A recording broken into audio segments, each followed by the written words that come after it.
Sebelumnya, perlu kita ketahui terlebih dahulu bahwa Indonesia memiliki banyak sekali keberagaman etnisnya. Contohnya seperti keberagaman bahasa, suku, budaya, agama, dan yang lain-lain.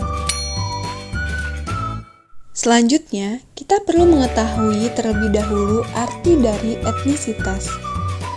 Dari tim mendefinisikan bahwa etnik adalah kelompok yang berbeda dari kelompok yang lain dalam suatu masyarakat yang dilihat dari aspek budayanya.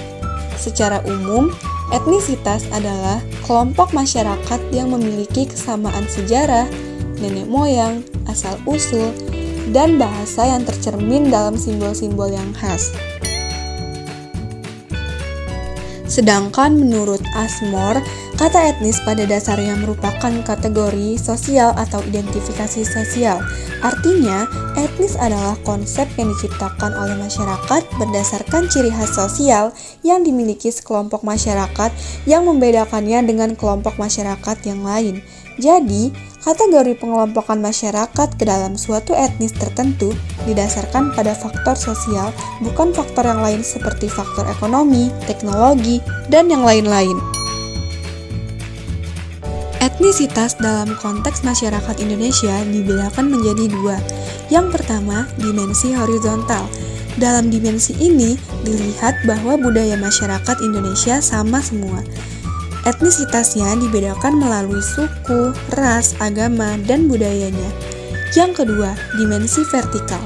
Dalam dimensi ini, dilihat bahwa masyarakat Indonesia dibedakan berdasarkan konteks ekonomi dan pendidikannya yang membuat terbentuknya kelas sosial.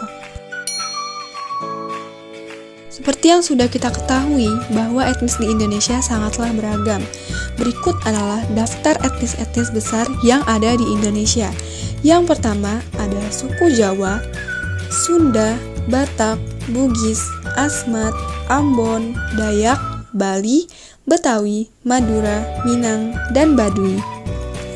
Serta masih banyak lagi etnis-etnis yang lainnya. Selanjutnya, hubungan keberagaman etnik dengan integrasi nasional. Pola pembentukan identitas nasional terbagi menjadi tiga. Yang pertama, etnokultural nasionalis. Bangsa diartikan oleh warisan budaya yang sama, yang biasanya mencakup bahasa yang sama, agama yang sama, dan nenek moyang etnis bersama. Yang kedua, multikultural nasionalis. Nasionalisme di sini dibentuk karena adanya perbedaan budaya kelompok-kelompok pembentuknya. Yang ketiga, civic nasionalis. Dalam pandangan ini, nasionalisme dibentuk berdasarkan nilai-nilai universalnya. Selanjutnya, hubungan etnisitas dengan konflik. Etnisitas memiliki banyak sekali keberagaman seperti beragamnya suku, agama, ras, dan golongan. Dari keberagaman itu pula membuat Indonesia menjadi rawan konflik. Suatu kelompok melihat etnis lain adalah kelompok luar darinya, dan etnis luar melihat etnis lain sebagai musuh baginya. Di Indonesia banyak sekali konflik antar etnis yang terjadi. Salah satu contohnya adalah konflik suku di Sampit, lalu konflik suku Lampung dan Bali, dan yang terakhir konflik suku di Papua.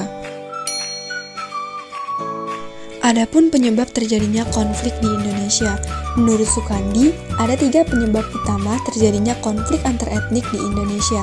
Yang pertama, konflik muncul karena adanya benturan budaya. Yang kedua, karena masalah ekonomi politik. Dan yang terakhir, karena kesenjangan ekonomi sehingga timbullah kesenjangan sosial.